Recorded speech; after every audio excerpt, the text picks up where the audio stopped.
नमस्कार दोस्तों, आज हम मांग तथा मांग के नियम से संबंधित वीडियो लेकर आए हैं।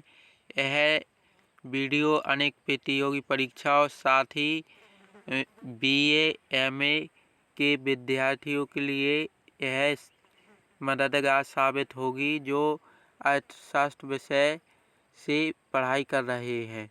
तो मांग का नियम। मांग, यदि कोई व्यक्ति, सबसे पहले मांग कैसे कहते हैं तो यह देखते हैं। यदि कोई व्यक्ति किसी वस्तु की निश्चित मात्रा को निश्चित समय तथा निश्चित कीमत पर खरीदता है। क्या परिभाषा है? यदि कोई व्यक्ति किसी वस्तु की निश्चित मात्रा को निश्चित समय तथा निश्चित कीमत पर खरीदता है तो वह उसकी मांग कहलाती है। मांग के आवश्यक तत्व। मांग के आवश्यक तत्व कौन कौन से होते हैं? तो मांग के आवश्यक तत्व हैं: नंबर 1, वस्तु के प्रति इच्छा एवं आवश्यकता। नंबर 2, व्यय करने की योग्यता। नंबर 3, व्यय करने की इच्छा। नंबर 4, निश्चित मात्रा। नंबर 5, निश्चित समय। नंबर 6, निश्चित कीमत। मांग का नियम। अब हम मांग का नियम देखेंगे। मांग का नियम वस्तु की कीमत तथा मांगी गई मात्रा में विपरीत संबंध स्थापित करता है। मांग का नियम क्या बताता है? वस्तु की कीमत और मांगी गई मात्रा में विपरीत संबंध बताता है। इस नियम का प्रतिपादन अल्फ्रेड मार्शल द्वारा किया गया था। तो प्रश्न पूछ लिया जाता है कि मांग के नियम का प्रतिपादन किसने किया था? तो मांग के नियम का प्रतिपादन अल्फ्रेड मार्शल द्वारा किया गया था। अब हम आगे देखते हैं मांग के नियम के संबंध में। मांग के नियम के संबंध में जे.बी. से का कथन है, supply creates it's on demand, अर्थात पूर्ति अपनी मांग स्वयं सृजित करती है। यह कथन है जे.बी. से का। इसके बाद जे.एम. कीन्स ने भी एक कथन कहा है। तो उनका कथन है, demand creates it's on supply, अर्थात मांग अपनी पूर्ति स्वयं सृजित करती है। तो यह कथन किसका है? जे.एम. कीन्स का। अब मांग के निर्धारक तत्व। मांग के निर्धारक तत्व के मांग के निर्धारक कौन कौन से हैं? तो यहाँ पर एक समीकरण है, dx बराबर f कोष्टक px m t pl t pr। तो इसमें क्या क्या है? px बराबर क्या है? प्राइस अर्थात कीमत। तो इसको समझते हैं कि प्राइस अर्थात कीमत बढ़ने पर क्या होती है? कीमत बढ़ने पर मांग घट जाती है तथा कीमत कम होने पर मांग बढ़ जाती है। इसके बाद एम बराबर मनी अर्थात मुद्रा के बढ़ने पर डिमांड अर्थात मांग बढ़ जाती है और मुद्रा के घटने पर डिमांड घट जाती है, मतलब मांग घट जाती है। फिर इसके बाद टी बराबर टेस्ट एंड प्रेफरेंस।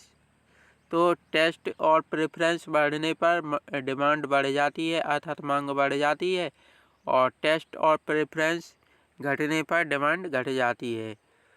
तो यहाँ पर फिर इसके बाद पीएल बराबर पॉपुलेशन अर्थात जनसंख्या। तो जनसंख्या के बढ़ने पर मांग बढ़ जाती है और जनसंख्या के घटने पर मांग घट जाती है। फिर इसके बाद टी बराबर टाइम अर्थात समय।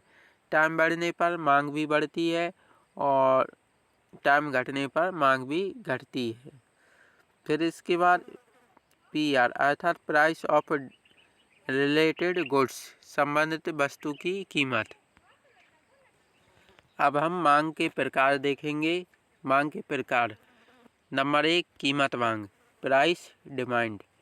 यदि वस्तु की कीमत में परिवर्तन के कारण मांग में परिवर्तन होता है तो यह कीमत मांग कहलाती है। कीमत मांग का वक्र का ढाल सदैव ऋणात्मक होता है। तो यहाँ पर एक ग्राफ बनाया गया है जिसमें कीमत मांग का वक्र बनाया गया है। तो इसमें प्राइस और डिमांड के बीच संबंध स्थापित किया गया है। इसमें प्राइस P और P1 है और डिमांड D और D1 है। तो इसका ऋणात्मक ढाल होता है कीमत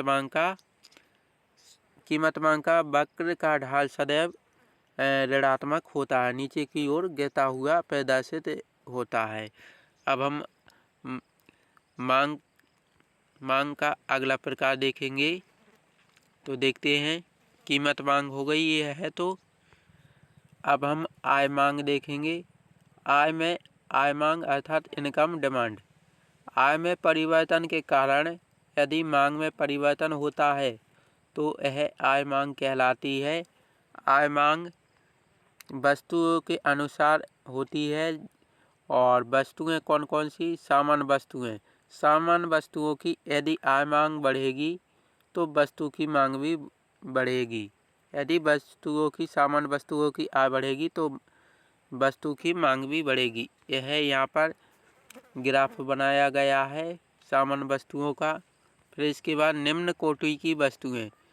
यदि निम्न कोटि की वस्तुओं की आय बढ़ेगी तो वस्तु की मांग घटेगी। यदि निम्न कोटि की वस्तुओं में क्या होता है? यदि व्यक्ति की आय बढ़ेगी तो निम्न कोटि की वस्तुओं की मांग घटेगी। अब निम्न कोटि की वस्तुएं ले लो, जैसे डालडा है तो यह निम्न कोटि की वस्तु है। यदि कोई व्यक्ति है, किसी व्यक्ति की आय बढ़ गई है तो वह सामान्य आय थी तो वह डालडा खाता था और उसकी आय बढ़ गई तो फिर वह घी खाने लगेगा। तो इस प्रकार निम्न कोटि की वस्तुओं की मांग घट जाती है व्यक्ति की आय बढ़ने पर। और सामान्य वस्तुओं की मांग पर क्या प्रभाव पड़ता है? तो यदि व्यक्ति की आय बढ़ेगी तो वस्तु की मांग भी बढ़ेगी, सामान्य वस्तुओं पर कोई प्रभाव नहीं पड़ता है। तो दोस्तों, यह वीडियो मांग से संबंधित तथा मांग के नियम से संबंधित था। आशा करते हैं दोस्तों आपको यह वीडियो पसंद आया होगा। अगर आपको यह वीडियो अच्छा लगे तो अपने दोस्तों के साथ इस वीडियो को शेयर करें। वीडियो देखने के लिए बहुत बहुत धन्यवाद।